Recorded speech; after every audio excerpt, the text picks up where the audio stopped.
Bonjour Tierno, est-ce que tu peux nous remontrer comment on ouvre le capot, que ce soit dans la voiture, on ouvre d'abord et à l'extérieur aussi.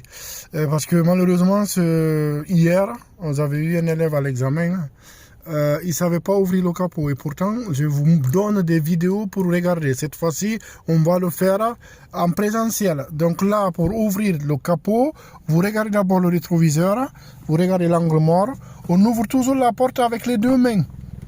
On sort, le capot il est ouvert, vous allez venir, là il y a la languette à l'intérieur, ici, là, avec votre pouce. Comme ça vous permet de tenir le volant avec le levier, le capot avec la main gauche. Faites attention avec le vent.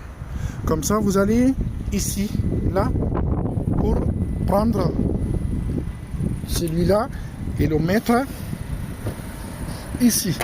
Ça, c'est sa place ici. Comme ça, vous avez tout dans le moteur, dans le compartiment moteur. On va prendre de la droite vers la gauche. Là, ici, vous avez la batterie. Ici, vous avez le remplissage pour le liquide de frein. Il faut qu'il soit entre le minimum et le maximum. Ici, vous avez pour changer les ampoules. Là et là. Ça, c'est pour changer les ampoules. Ici, c'est pour le niveau d'huile. Là, c'est pour remplir l'huile. Ici, c'est le liquide de refroidissement. Il faut toujours qu'il soit entre le minimum et le maximum. Là, c'est le lave-glace. Donc ça, ce sont les questions que vous pouvez avoir à l'intérieur du véhicule. Ça, c'est la 208. C'est le même moteur que la C3. Maintenant, il y a les hybrides, il y a tout.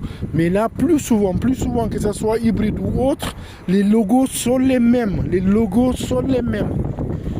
Voilà. Donc ça, c'est le compartiment moteur. Voilà. Je vous rappelle, une fois que vous avez ouvert la porte, il faut, avant d'abord d'aller devant, il faut d'abord tirer la languette ici. C'est ici qu'on ouvre la porte. Vous tirez et après vous sortez.